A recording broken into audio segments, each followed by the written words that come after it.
Hey everyone, and welcome to The Explainer. I am so incredibly pumped to have you here today. We are diving headfirst into literally one of the most profound subjects in all of human history. What exactly happens after we die? In this Explainer, we're going to flip through some ancient historical texts, look at deeply held modern religious beliefs, and then we're going to cross-reference all of that with modern, clinical, near-death experiences. It's going to be an absolutely fascinating ride, so let's just jump right in. It's the ultimate mystery, isn't it? What happens when we die? I mean, since the very dawn of human consciousness, we've stared into that great unknown and tried to map it out. Is death just a final ending, or is it maybe a transition into some new state of being? Well, let's explore how different cultures have tackled this massive question across time. Here's our roadmap for today. 1. The ultimate human question. 2. Journeys of the ancients. 3. Modern faiths and afterlives. 4. Near-death experiences. And 5. The universal spiritual thread. To really set the stage here, the famous psychoanalyst Sigmund Freud once pointed out that in the unconscious, every one of us is convinced of his own immortality. And honestly, that brilliantly hits the nail on the head regarding human psychology. The conviction that there is life after death is just so deeply ingrained in us. Whether it's through ancient myths, modern religion, or near-death experiences, the idea that our consciousness actually survives our physical body is a virtually universal human trait. Section 1. Journeys of the Ancients, Mapping the World Beyond. You know, when ancient civilizations thought about the afterlife, they didn't just see it as an abstract idea. They saw it as a literal, physical journey that required some major preparation. Take ancient Egypt, for example. Their underworld was called the Duat. They believed it was this heavily guarded, super perilous realm filled with gates, fiery lakes, and literal monsters with names like He Who Dances in Blood. Surviving the Duat was definitely not guaranteed. You needed extensive preparation, magical texts, and even specific passwords just to navigate it safely, and finally reach the god Osiris for judgment. So, this journey had some very distinct steps. First up was mummification to preserve the physical body, or the cot, because the soul literally needed a vessel. Next was actually journeying through the Duat and passing those heavily guarded gates. Then came the ultimate test, step 3, the weighing of the heart in the Hall of Mot. They believed a person's heart was literally weighed against the feather of truth. If it was too heavy with sin, bam! It was devoured by a monster named Amit, and your soul just ceased to exist. But if you passed, you entered step 4, the field of reeds, which was basically a lush paradise. But here is the craziest part. The living played a huge role in this. The living had to build boats, provide offerings, and supply those magic texts, or the deceased simply wouldn't make it. Now, Zoroastrianism builds on this whole idea of a physical journey with something called the Chinvad Bridge, or the Sifting Bridge. Their texts say that every single soul has to cross this bridge when they die. It separates the world of the living from the dead, and it's guarded by 2 four-eyed dogs. But here's the catch. The bridge isn't just a static structure. It actually changes its physical shape based on the person's righteousness, or asha. So if you had a lot of good thoughts, good words, and good deeds in your life, the bridge would appear super wide and easy to cross. A spirit representing revelation, called the Dana, would show up and lead your righteous soul straight into the house of song. But if you were wicked, that bridge would narrow down to the width of a single hair. A demon would literally emerge and drag the soul down into the house of lies, which was a place of eternal punishment. So again, we're seeing the afterlife framed as a very tangible physical crossing that demands a moral accounting. Section 2. Modern Faiths and Afterlives, Paradigms of Eternity. As we fast forward to the modern world, the focus kind of shifts from literal geographic journeys to broader spiritual paradigms. On one hand, you've got Eastern concepts like Buddhism and Hinduism. They focus heavily on karma and cyclical rebirth. The soul transitions into new forms based on past actions, with the ultimate goal being nirvana, which is essentially liberation or union with ultimate reality. Now, on the other hand, you have Abrahamic concepts like Christianity and Islam. These faiths focus on a single linear life, followed by a day of judgment, and that judgment leads to a final, eternal state in polar planes, basically either a paradise or a place of punishment. Within that Abrahamic tradition, Judaism is actually pretty unique.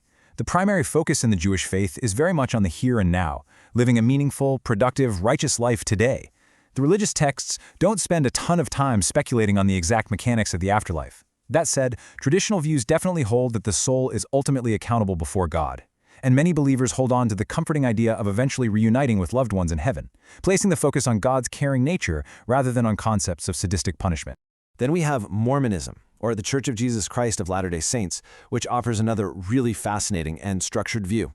They don't view death as an end, but as a continuation of spiritual progression. What's super distinct here is their belief in a sort of spiritual safety net. They believe that if a spirit hasn't heard or accepted their teachings during their earthly life, that spirit actually gets the chance to learn and accept them in the afterlife before any final judgment happens. Because of this, almost everyone attains some level of paradise, which is grouped into different kingdoms based on their overall progression. Section 3. Near-Death Experiences, the Microphenomenon. Okay, so we're pivoting away from these massive macro-level religions and zooming all the way in on a deeply personal clinical phenomenon. What exactly is a near-death experience, or NDE? Well, it's a conscious experience where a person feels completely detached from the physical world during the actual process of physiological dying. And to be clear, this isn't just a fleeting dream. Patients consistently report a hyper-alert state of consciousness, where they're fully aware of existing outside their body, even while their physical body is experiencing clinical death. To ground this in some science, the psychologist Charles Tart noted that the direct experience of existing independently of the physical body is actually relatively common in various altered states of consciousness. He argues it constitutes some of the most direct knowledge a person can ever have regarding consciousness surviving death. So this really shows us that NDEs aren't just religious folklore. They are heavily documented psychological and neurobiological events. When you actually look at what happens during an NDE, the consistency across thousands of reports is just staggering. People almost universally report the same things. A separation of consciousness from the body, often feeling like they're floating right above it. Entering a dark space or moving super fast through a tunnel. Seeing this profoundly bright, warm light. Meeting spiritual entities or deceased family members who are waiting for them.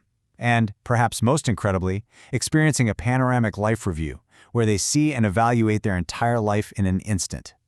Now, what perfectly bridges the clinical and the spiritual is that while the core phenomenon of the NDE is identical, the interpretation is almost always filtered through the person's cultural lens. So a Christian having an NDE might identify that being of light as Jesus or an angel and feel they are in heaven. A Muslim might identify the light as Allah, seeing faithful souls welcoming them. A Hindu or Buddhist might report seeing Krishna or Buddha or view the experience as a massive bureaucracy evaluating their karma. The core event is universal, but the vocabulary used to describe it is totally cultural. And here is the real kicker to prove just how universal this whole thing is. We have to look at agnostics and atheists. People who firmly believe there is absolutely no God and no afterlife report the exact same NDE traits: the tunnel, the light, the life review, the whole shebang. This strongly suggests that NDEs transcend pre-existing religious conditioning. And almost without fail, after surviving an NDE, atheists and agnostics shift toward a much more spiritually guided life, entirely abandoning their previous belief that the material world is all there is. Section 4. The Universal Spiritual Thread, Connecting the Macro and Micro. So, let's tie it all together. Across all of these different experiences, there is this recurring encounter with what researchers simply call the being of light. People describe it as an overwhelming energy of pure, unconditional love. Psychologists consider these experiences transpersonal, meaning they completely transcend the personal ego and the physical realm. It's just a striking representation of consciousness expanding way beyond the physical limits we're normally used to.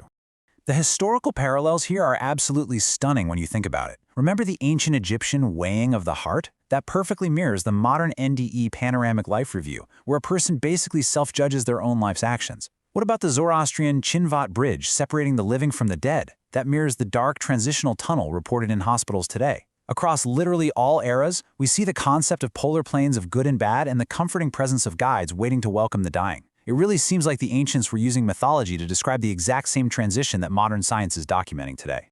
Because of these profound realizations, people who survive an NDE frequently undergo a massive personal transformation. They very often adopt a universalistic spiritual worldview. They tend to shed strict religious dogma. Suddenly, it becomes way less about belonging to a specific sectarian group and so much more about living a life focused on purpose, deep compassion, and that feeling of unconditional love they experienced in the light. And all of this leaves us with one final, incredibly profound question. Are these shared experiences simply the neurobiological misfirings of a dying brain?